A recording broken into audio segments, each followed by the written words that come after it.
Ah, yes. 'Tis the season for Black Friday shopping, the time of year for shopping mall mania that can cause so many injuries and even death.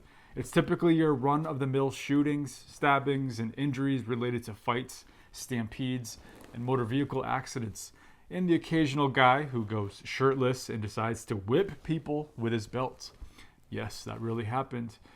But then there are some more mysterious causes of death on Black Friday, like this 49-year-old delivery driver who is found slumped at the wheel of his van after working all hours in the night for 7 nights straight, each shift being 14 hours. His workmates reportedly knocked on the window of his van as they thought he was sleeping, but he did not respond. Now, fearing the worst, they smashed the window to open the door. He then falls out of the van and onto the ground or onto the floor. They give him CPR and they use a defibrillator to try and save him, to no avail. So, what caused his death? That remains a mystery. As far as we know, there's no autopsy report, no toxicology report, and no official cause of death. What we do know is that stress, excitement, and physical exertion, especially during a time like Black Friday, can exacerbate pre-existing health conditions, potentially leading to heart attacks or other medical emergencies. Or maybe he was ingesting excess caffeine or something else that we don't even know about to try to get all of his work done for Black Friday. Who knows? This happened in the UK, but in recent decades, a silent epidemic has been sweeping across East Asia, one that has claimed lives with a quiet yet alarming regularity. This phenomenon is known as karoshi, a Japanese term that translates to death by overwork. Now, initially, this was reported in Japan in 1969, and karoshi has since been recognized as a significant occupational and public health issue. Karoshi related deaths are typically attributed to stroke, heart attack, mental disorders, or a combination of these things, which are induced by chronic work stress and fatigue. The Japanese government has taken steps to address this issue, notably with the Act on Promotion of Preventative Measures Against Karoshi and Other Overwork-Related Health Disorders. This was enacted in June of 2014.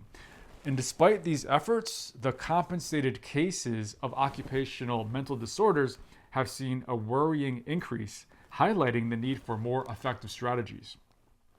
Long working hours, defined in Japan as more than 51 hours per week or over 45 hours of overtime per month, have been linked to higher risk of stroke and heart disease.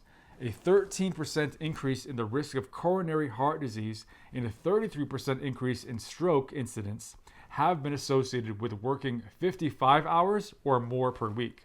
Now, there have been case reports, including one of a middle-aged man who suffered idiopathic ventricular fibrillation.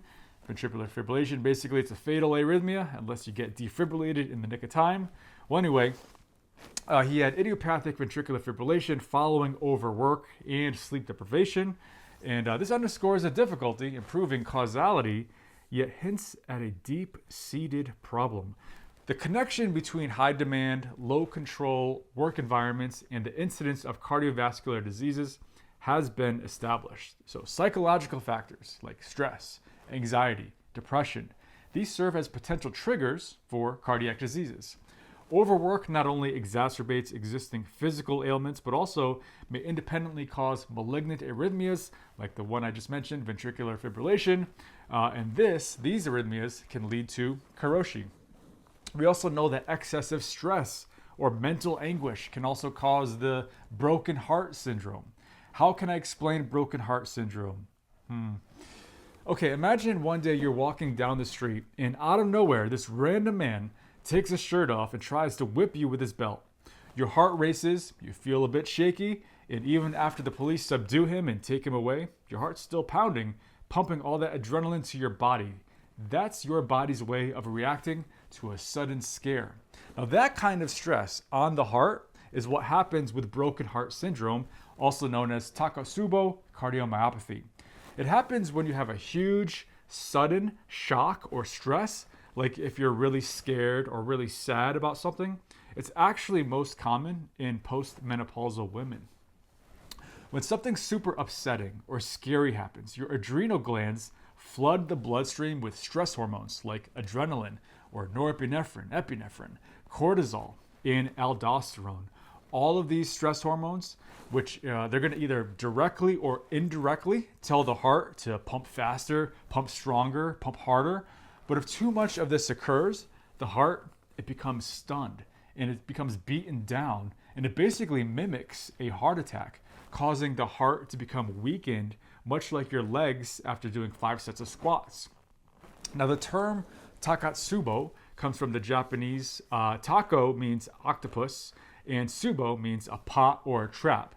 So the name takatsubo cardiomyopathy was inspired by the shape of the left ventricle of the heart during the acute phase of this condition.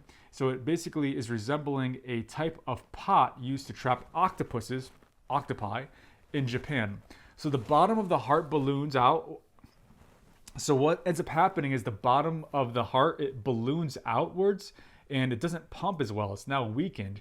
And the neck of it actually remains intact. So you get this kind of dilated portion of the heart while the other part of that ventricle remains intact. So basically you end up with this silhouetting that looks like the takatsubo octopus trap. Recent studies also suggest that stress hormones, they downregulate the CX43 gene, which can potentially induce arrhythmias related to stress and overwork, aka karoshi. So for this Black Friday and these holidays, just chill. Unless this Black Friday also happens to be your birthday, like mine.